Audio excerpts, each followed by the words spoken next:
An explosion has taken place outside the military airport in Kabul. At least 8 people have been killed. The Taliban-run government in Afghanistan has confirmed the development. The explosion was reported near the entrance to a military airfield in the Afghan capital.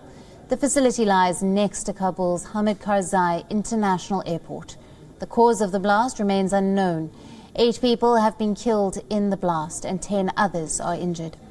The Taliban authorities claim to have improved security ever since storming back to power in August of 2021. However, there have been scores of attacks on Afghan soil in the past year. Many of the attacks were claimed by the local chapter of the Islamic State group. Last month, at least 5 Chinese nationals were wounded when gunmen stormed a popular hotel in Kabul. The attack was claimed by the Islamic State. Hundreds of people, including members of Afghanistan's minority communities, have been killed and wounded in attacks since the Taliban returned to power.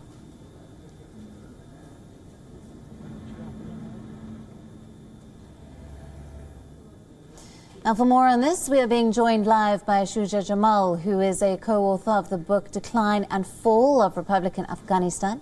He's also a former Afghan civil servant who is currently serving as a special advisor to the Refugee Council of Australia. Thank you for being with us. Now, another attack in Afghanistan. What is your reading on the bigger picture on the security and law and order situation in the country? Thank you, Alison. First of all, we send our thoughts for the civilian victims and survivors of this heinous attack who are having a very terrible way of starting the difficult year ahead for themselves. Now, I've been in the area where this attack happened, and it is a very, very heavily guarded area for the sensitive political military installations that are there.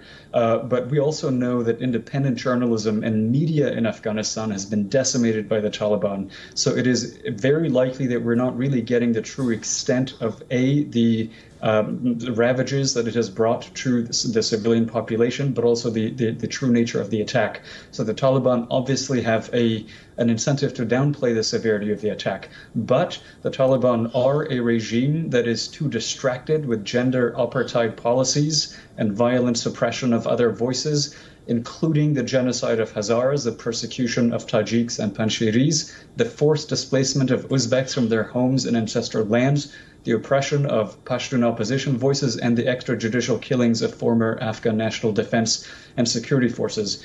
But also the Taliban are riven by internal difficulties. And so it is not a surprise that a regime that is too distracted by all of these other issues of suppression of apartheid and gender misogyny, but also their internal differences, would be a regime under whose watch an attack like this would be taking place that would harm civilians. All right, and Shuja, what are the factors that you see as raising this king of mayhem in Afghanistan? Look, the attack that you mentioned earlier on the Chinese-run hotel in Kabul a few days ago shows that even though the Taliban remain in bed with terrorists like al-Qaeda, they are still unable to keep Afghanistan secure. The orders banning women's public participation in education, including the banning of women humanitarian workers in a country surviving on humanitarian aid, shows that the Taliban are after whatever sustenance Afghans still have.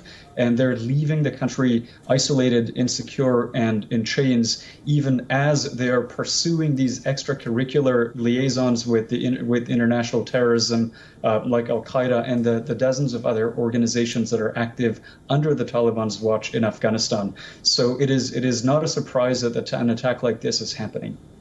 Right, Shuja, we'll leave it there. Thank you very much for your valued insights and analysis.